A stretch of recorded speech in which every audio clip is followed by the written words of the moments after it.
Section 4.3 about the properties of logarithm. So many real-world models involve logarithm. They are exponents, so we can use the properties of exponents to discover several properties of logarithm. So let's go into it. So in here we're going to look at the properties of exponents and how that leads to the properties of logarithm. So let a be a logarithmic base and a has to be positive and a cannot equal 1. Let a and b be real positive numbers and let c be a real number. So that's a base and that's the first base. Second part is let u be a logarithm with a base of a with a and b be a logarithm with the base of a and b.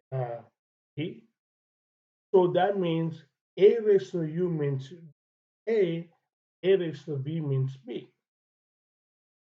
So, and if we follow these properties, if I multiply a and b together, they are the same base.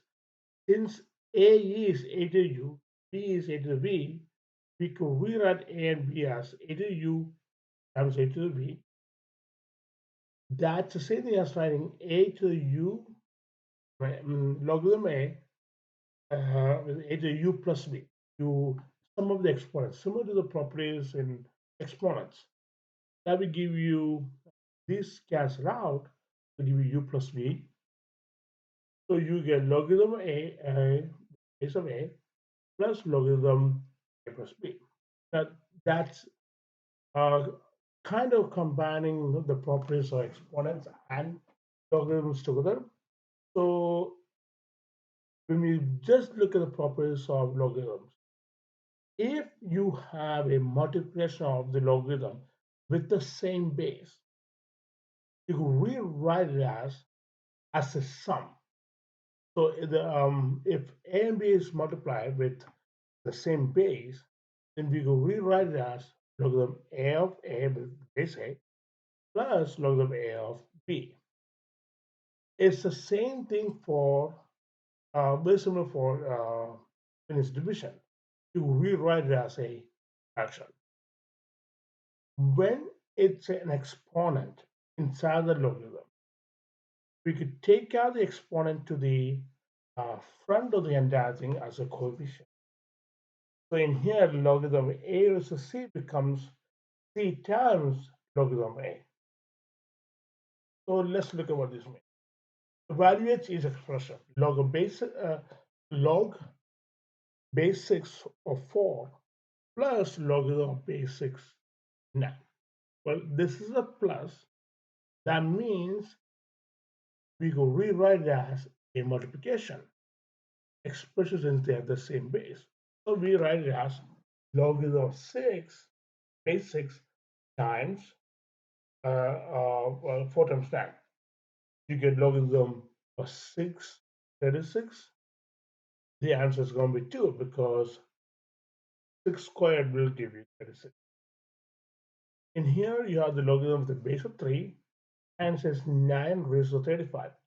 This is an exponent over here, and using the third property of logarithm, this is if a exponent is inside the logarithm, you can bring it out to the front of the entire power. So you get 35 times logarithm of 9 base 3. But this is the same thing as 2. So 35 times 2 is 7.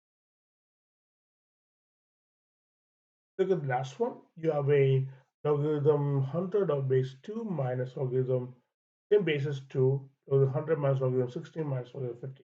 So there are two subtraction problem, and with the subtraction, you go rewrite it as a division.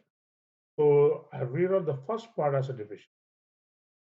I logarithm the base to 100 divided by 16, and we rewrite the second one. So 100 divided by 16 divided by 50. Since this is divided by each other, you could actually you get 16 times 50, which will give you 800. So you have 100 of 800.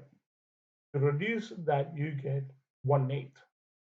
But 1/8, if you put in exponent, that's the same thing as saying 2 to the raise -3.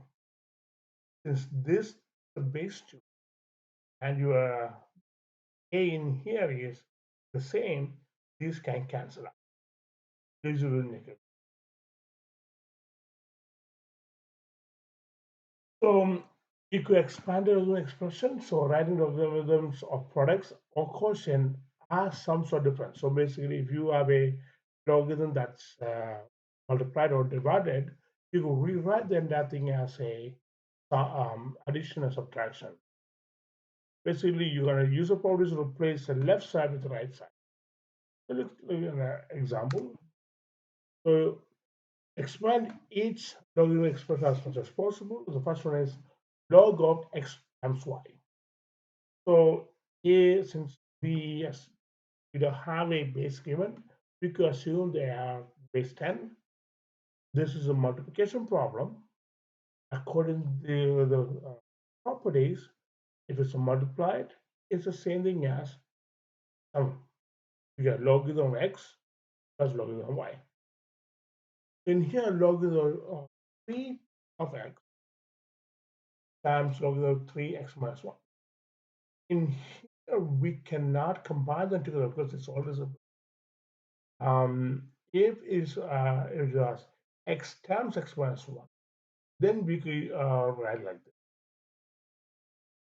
So you have a logarithm of 3 x times x minus 1, the square root of it. The first thing we could do is separate them. You have multiplication here, so logarithm of x plus logarithm of minus 1. A square root can be turned into 1/2 as then we write this logarithm of 3 base 3 of x plus bring down the exponent 1/2 log, and that should be base 3 minus 1. Then here you have a multiplication division. So first we can take the division and convert it to minus. So you got logarithm base 5 of x times 1 minus logarithm of 5. You're going to ignore this for now and just work on this. But this is the same thing as multiplication. So you can rewrite as addition. You get logarithm of x plus logarithm x plus 1/2 minus the logarithm of x plus 5. Well, this we could apply the third property over here. So that's the exponent, right? This is it. This is expanding it, and but I could also work backwards. So basically, you reverse the post expand. So here's an example. The natural logarithm of 7 plus 3 times natural logarithm of 2. Well, that's a plus right there. Since it's a plus, you can automatically turn that into a multiplication, and that's into the front of the logarithm. And by the third property, if it's a coefficient is in the front of the logarithm, then we could turn that into exponent. So you have natural log of 7 times 2 to the third. So 3 become an exponent, then you just solve it. 2 times 3 is 8. That's 150. So you have right here a minus, a plus, and a number in front of the exponent. So this right here is a division problem. So now we're going to base 3 times 10 over 5. Then you could bring this to the exponent. You get 3 to the half. You write it, you log the 2 plus log the square root of 3. And since this is a addition, you can turn that into production multiplication. Last one, 3 log base 2 x plus 2 log base 2 x plus 1 plus 1/3 log base 2 x minus. Now, the first thing I see is I see bunch of exponents that I could use. So I'm going to take every coefficient before the logarithm Turn them into exponents. So this becomes x cubed, this becomes x plus 1, the whole thing squared, and this becomes x minus 1 raised to 1/3. Well, once that's taken care of, that's addition. So those become multiplication. So you just bring one log base out, two out, and just multiply out to them. You know how to simplify it. Well, how do we evaluate this expression? Log base 3 of 7. There is no easy way to do it because we are used to working with base 10. So we could use something called the change base formula to base 10, or base 10, or even natural log. They're both the same. So in this case, that y equal log base 3 of 7, we rewrite in terms of exponent 3 to the y equals 7. Now we're going to take the common base 10. Log base 10 of 3y equal to log base of 10, 7. Since it's an exponent, we bring a friend and we divide. So in order to do the change base formula, we take log base 10 of 7 divided by log base 10 of 3. So it's log of 7 divided by log of 3, or log of x divided by log of your base. Okay, so in this case, and you can use this in any basis, but since we either use our base 10 or natural logarithm, this works the best. And you can just put this in the calculator that will give you. So right here, if you use a calculator, you run to 5 decimal places. So log of 3, base 3 of 7.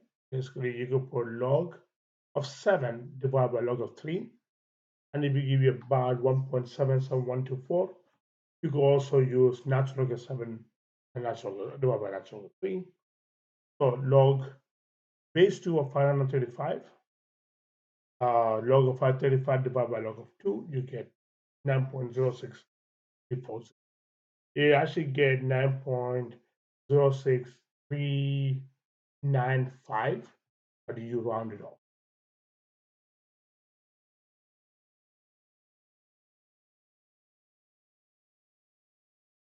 And that's the other properties of logarithm.